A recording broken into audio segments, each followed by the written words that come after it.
Hello दोस्तों, आप सभी का स्वागत है आज एक नए वीडियो में। दोस्तों काफ़ी टाइम के बाद वीडियो आपके चैनल पे आ रही है, लेकिन ये आपको बता दें कि अब आपके इस चैनल पे वीडियो आना कंटिन्यू हो चुका है और टाइमिंग क्या होगी आपको कम्युनिटी पोस्ट में देखने को मिल जाएगी।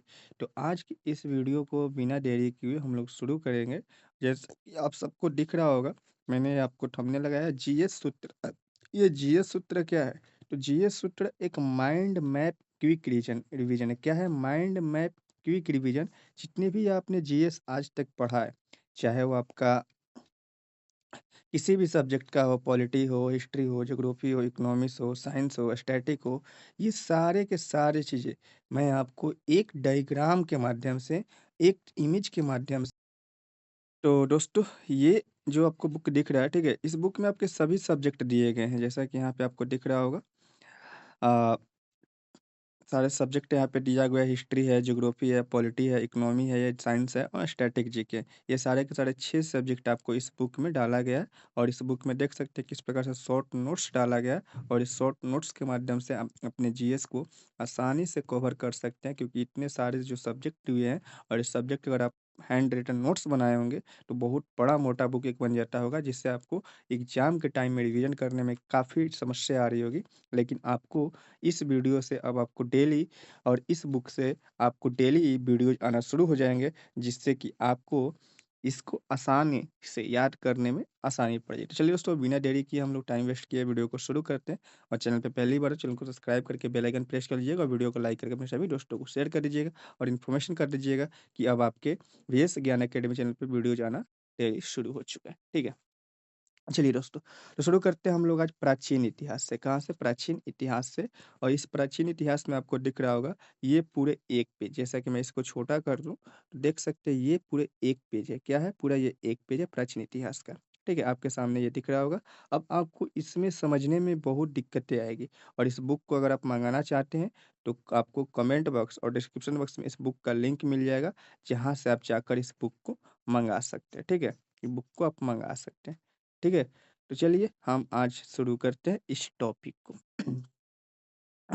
सबसे पहले थोड़ा-सा समझने की कोशिश करिएगा, ठीक है? क्योंकि बुक में बहुत सारी लाइनें इधर-उधर दी है, लेकिन मैं आपको वो सारी चीज़ आसान तरीके से समझा दूँगा, जिससे आपको कोई भी दिक्कत नहीं होगा, ठीक है?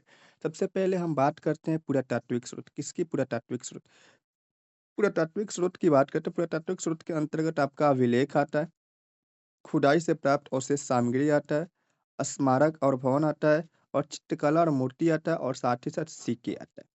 जो पुरातात्विक स्रोत है, हमें पुरातात्विक स्रोत के जैसे जानकारी अभिलेख से भी मिलती है, खुदाई से प्राप्त अवशेष सामग्री से मिलती है, स्मारक और भवन से भी मिलती है, चित्रकला और मूर्तियाँ से मिलती है और साथ ही साथ सिक्के से मिलती है।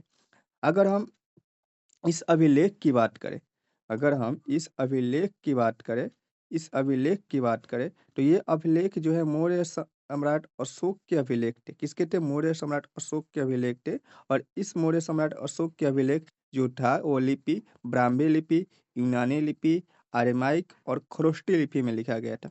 जिसकी भाषा क्या थी? प्राकृत भाषा थी और इसकी समय अवधि की बात करें तो लगभग तीसरी शताब्दी ईसा पूर्व थी और जिसकी खोज किए थे जे टिफलेंथर, जो वर्ष 1750 ईस्वी को किए थे। कब किए थे? 1750 ईस्वी को खोज किए थे और किसने किए थे?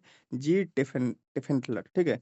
अब बात करते हैं यहाँ से ब्राह्मी लिपि की बात करते हैं। यहाँ पे ध्यान दीजिएगा, तो ब्राह्मी लिपि क्या था कि मौर्य सम्राट अशोक के अधिकतर अभिलेखों की लिपि थी। मौर्य सम्राट अशोक के अधिकतर अभिलेखों की लिपि थी। जेम्स प्रिसेप ने मौर्य सम्राट अशोक के अभिलेखों की ब्राह्मी लिपि पढ़ी थी, वो भी 1837 ईस्वी में।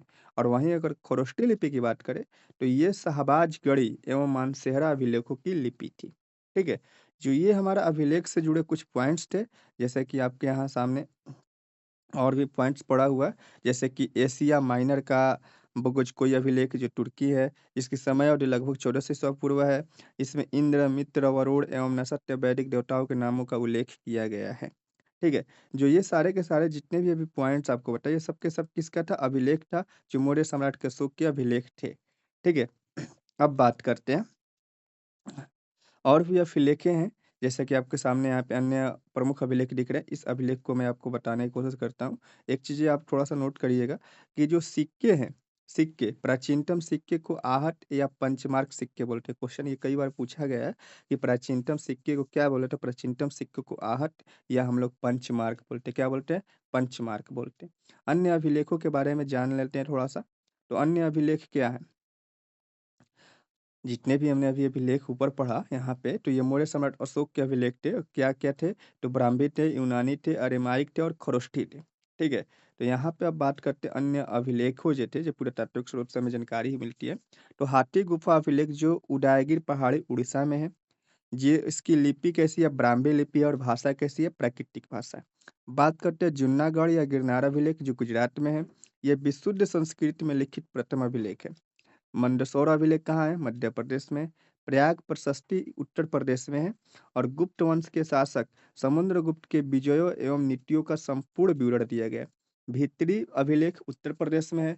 महरौली अभिलेख जो है कहाँ है? दिल्ली है, जो चंद्रगुप्त द्वितीय यानी गुप्त वंश से संबंधित है। बिलेश्वर अभिलेख कहाँ है? उत्तर प्रदेश में, जो कुमार गुप्त प्रथम जो गुप्त वंश से क्या है? संबंधित है। किससे? गुप्त वंश से संबंधित है। अब बात करते हैं आपका वेद की। ठीक है? अब आपको बात करते हैं साहित्यिक स्रोत। किसकी बात करते हैं? साहित्यिक स्रोत को बात करते हैं।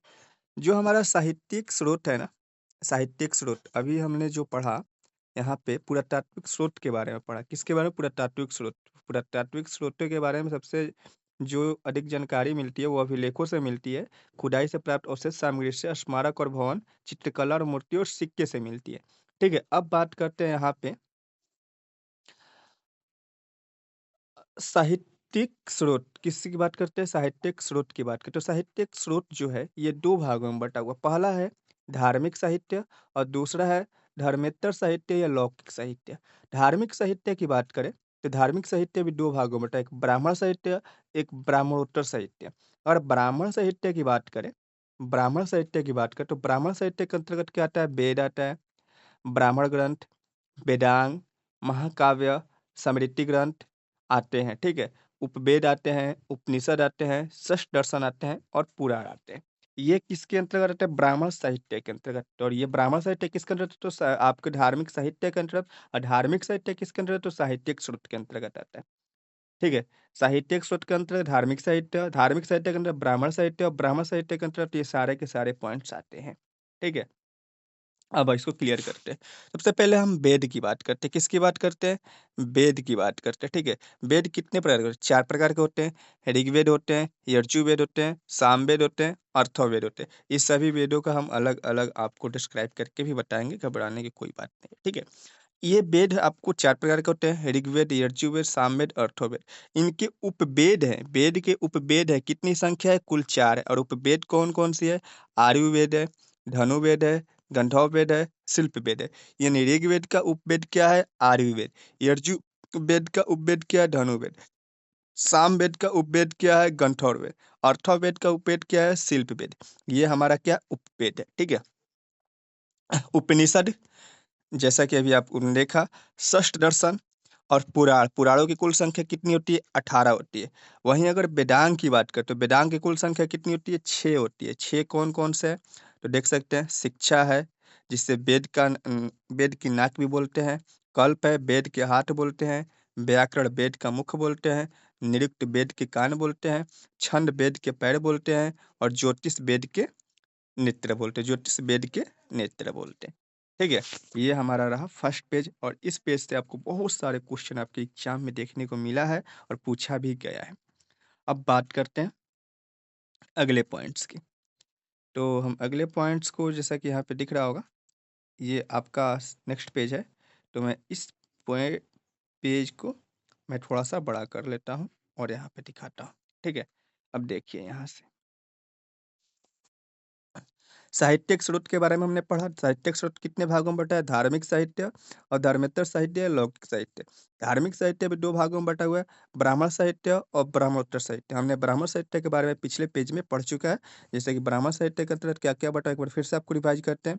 ब्राह्मण साहित्य के अंतर्गत आपका वेद, ब्राह्मण ग्रंथ, वेदांग, महाकाव्य, स्मृति ग्रंथ, पुराण, षष्ठ दर्शन, उपनिषद और उपवेद देखने को मिलता है। ठीक है? वहीं अगर ब्रह्मोत्तर साहित्य ग्रंथ की बात करें, ब्रह्मोत्तर साहित्य ग्रंथ की बात करें तो यहाँ पे देखिए, ये 2 भागों में बँटा हुआ है, किसमें? तो बौद्ध साहित्य और जैन साहित्य। बौद्ध साहित्य और जैन साहित्य। बौद्ध साहित्य के अंतर्गत बात करें तो सुत्त पिटक आता है, विनय पिटक आता है, अधि अधीम पिटक आता है, महावंश आता है, दीपवंश आता है, कथावस्तु आता है, मिलिंद आता है, दिव्यदान आता है, ललिता विस्तार आता है, बुद्ध चरित्र आता है। ये किसके अंदर आता है? बौद्ध साहित्य के अंतर्गत आता है। और वहीं अगर ललित विस्तार की बात करें तो ये महायान संप्रदाय से संबंधित, किससे है? महायान संप्रदाय से, महायान संप्रदाय से संबंधित है, ठीक है। और वहीं दिव्य दान की बात करें तो ये महायान संप्रदाय से भी संबंधित है। जबकि बुद्ध चरित्र की बात करें तो बुद्ध चरित्र के लेखक कौन है? अश्वघोष है। और बुद्धों के रामायण के नाम से प्रसिद्ध है कौन? बुद्ध चरित्र। क्वेश्चन पूछा जाए कि बुद्धों के रामायण के नाम से प्रसिद्ध है क्या, तो ये आपका बुद्ध चरित्र, जिसके लेखक कौन है? अश्वघोष है। कौन है? अश्वघोष है। वहीं अगर हम जैन साहित्य की बात करें तो जैन साहित्य के अंतर्गत क्या क्या आता है? तो कल्पवस्तु आता है, भद्रबाहु चरित्र आता है, परिशिष्ट पर्व आता है, भगवती सूत्र आता है, आचरांग सूत्र आता है, आदि पुराण आता है और उत्तर पुराण आता है। ठीक है। अगर वहीं हम आपको बात करें भगवती सूत्र, तो भगवती सूत्र में 16 महाजनपदों का उल्लेख मिलता है। यानी आपसे पूछ दे कि कौन से जैन साहित्य में 16 महाजनपदों का उल्लेख मिलता है, तो वो आपको भगवती सूत्र में देखने को मिलता है। किसे? भगवती सूत्र में देखने को मिलता है। वहीं अगर कल्प सूत्र की बात करें, कल्पसूत्र की बात करें तो कल्पसूत्र माने जैन धर्म का प्रारंभिक इतिहास है। कल्पसूत्र जो है वो जैन धर्म का प्रारंभिक इतिहास है। और वहीं अचरांग सूत्र की बात करें तो ये जैन भिक्षुओं द्वारा पालन किए जाने वाले नियमों का उल्लेख किया गया। जैन भिक्षुओं द्वारा पालन किए जाने वाले नियमों का उल्लेख किया गया। ठीक है। अब बात करते हैं साहित्यिक स्रोत के दूसरे पॉइंट का, जो हम धर्मोत्तर साहित्य या लौकिक साहित्य। इसके अंतर्गत ऐतिहासिक ग्रंथ, विशुद्ध साहित्य रचनाएं, विदेशी विवरण और जीवनी इत्यादि सम्मिलित किए गए हैं। आपने सारे पॉइंट्स को क्लियर कर लिया होगा, ठीक है। साहित्यिक स्रोत के जितने भी पॉइंट्स हैं, जैसे कि धार्मिक साहित्य और धर्मोत्तर साहित्य, जिसके अंदर ब्राह्मण साहित्य और ब्रह्मोत्तर साहित्य आता है। ब्राह्मण साहित्य के अंदर जितने भी सारे पॉइंट्स आते हैं क्लियर हो चुका होगा, ठीक है। और ब्राह्मण साहित्य के अंदर जो भी पॉइंट्स होंगे वो भी क्लियर हो चुके होंगे। अब बात करते हैं आगे। ये जो वेद है, ठीक है, अब इस वेद के बारे में पूरी चीज़ यहाँ पे दिया गया है, तो मैं आपको वेद का एक-एक चीज़ें आपको क्लियर करके बता देता हूँ, ठीक है? और ये वेद किसके अंतर्गत आता है? ये आपका वेद जो है किसके अंतर्गत? तो साहित्यिक स्रोत के अंतर्गत। साहित्यिक स्रोत के भाग जो धार्मिक साहित्य और इसके अंदर ब्राह्मण साहित्य है, उसके अंतर्गत ये हमारे वेद देखने को मिलता है, ठीक है? अब बात करते, ठीक है? तो वेद वेद की संख्या कितनी है? जैसा कि पहले भी आपने पढ़ा कि वेद की संख्या कितनी है? 4 है। कौन-कौन है? ऋग्वेद, यजुर्वेद, सामवेद, अथर्ववेद। और चारों का उपवेद है, चारों उपवेद है। तो उपवेदों की संख्या भी कितनी है? 4 है। उपवेदों की संख्या कितनी है? 4 है। कमेंट करके बताइए कि इनके उपवेद कौन-कौन से हैं? इनके उपवेद कौन-कौन से? अब बात करते हैं हम ऋग्वेद के बारे में। किसके बारे में बात करते हैं? ऋग्वेद के बारे में बात करते हैं। ठीक है, जो चीज़ें मैं आपको पॉइंट्स बता रहा हूँ, उसी पॉइंट्स पे ध्यान रखिएगा। बहुत सारे पॉइंट्स आप क्लियर कर दीजिएगा। अगर हम इस पॉइंट्स को क्लियर करने चाहें, यहाँ से आपको नहीं देखना है, ये क्लियर है, ठीक है? क्योंकि इसको अगर हम क्लियर करने की कोशिश करें तो पीडीएफ अगर करते हैं तो ये कट जाएगा। ये कट जाएगा तो थोड़ा-सा जिससे दिक्कत होगा, इसलिए मैं आपको वो नहीं कट पा रहा हूँ। तो इसलिए आप जो चीज़ हम बता रहे हैं, उस चीज़ पे ध्यान दीजिएगा, ठीक है? ताकि आपको समझने में भी आसानी पड़ेगा। इस पॉइंट्स को आप भूल जाइए अभी, ठीक है? देखिए, ऋग्वेद की बात करें तो ऋग का शाब्दिक अर्थ है छंदों या चरणों से युक्त मंत्र। ऋचाओं से बद्ध वेद है। सबसे प्राचीन एवं विशालतम वेद है, कौन है? ऋग्वेद है। इसमें कुल मंडल 10 हैं।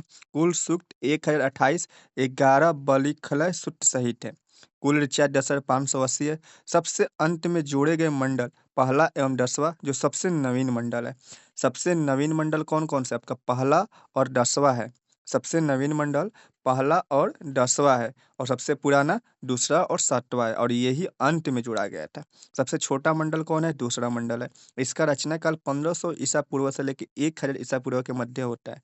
और यज्ञ कराने वाले को पुरोहित, होत्री कहा जाता है। यज्ञ कराने वालों को पुरोहित, होत्री कहा जाता है। और ब्राह्मण ग्रंथ ऐत्रेय एवं कौशितकी है। इसकी जो ब्राह्मण ग्रंथ है वो क्या है? ऐत्रेय एवं कौशितकी है। ये सारे के सारे आपके ऋग्वेद के पॉइंट्स है, जो ऋग्वेद से जुड़े इंपॉर्टेंट पॉइंट, जो आपके एग्जाम में पूछे जाने की संभावना है और पूछी भी जाती है। ठीक है, इस चीज को ध्यान रखिएगा। अब आते हैं अपने यजुर्वेद के ऊपर। ठीक है, यजुर्वेद के ऊपर। तो यजुर्वेद क्या है आपका? तो यर्जु का शाब्दिक अर्थ है यज्ञ। यजुर्वेद का शाब्दिक अर्थ क्या है? यज्ञ है। यज्ञ संबंधी सूक्तों का संग्रह, यज्ञों के नियमों अथवा विधानों का संकलन कहाँ हमें यजुर्वेद में देखने को मिलता है। ये कर्म कांड प्रधान वेद है। गद्य एवं पद दोनों में लिखित वेद है। यज्ञ कराने वाला पुरोहित अर्धवायु कहलाता है और ये यजुर्वेद दो भागों में विभाजित है। पहला शुक्ल यजुर्वेद और कृष्ण यजुर्वेद। शुक्ल यजुर्वेद केवल और केवल पद में लिखा गया, जबकि कृष्ण यजुर्वेद गद्य और पद दोनों में लिखा गया, गद्य और पद दोनों में लिखा गया है। ठीक है। अब ब्राह्मण ग्रंथ जो है यजुर्वेद का वो कौन सा है? शतपथ एवं तैत्तिरीय। ब्राह्मण ग्रंथ जो है वो कौन सा है? वो शतपथ एवं तैत्तिरीय है। ठीक है। अब बात करते हैं आपका कौन सा वेद की? अर्थोवेद की। देखिए, सबसे नवीनतम वेद कौन सा है? अर्थवेद। एकमात्र ब्राह्मण ग्रंथ वाला वेद है। ठीक है। और अर्थवेद का अन्य नाम क्या है? अर्थावगिरीश वेद, ब्रह्मा वेद, पुरोहित वेद और श्रेष्ठ वेद भी है।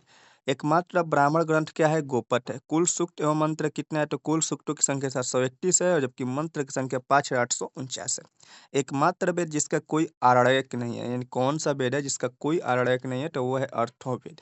यज्ञ कराने वाला पुरोहित क्या होता है? ब्रह्मा कहलाता है। और आयुर्वेद अर्थात जीवन के विज्ञान का प्रथम उल्लेख कहाँ मिलता है? अर्थोवेद में देखने को मिलता है।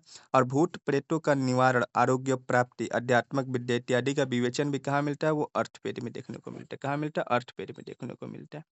अब बात करते हैं सामवेद। सामवेद, तो साम का शाब्दिक अर्थ क्या होता है? शाम का जो शाब्दिक अर्थ होता है वो क्या होता है? गाना होता है। जिसमें कुल ऋचाएँ कितनी है? तो ये 1875 है।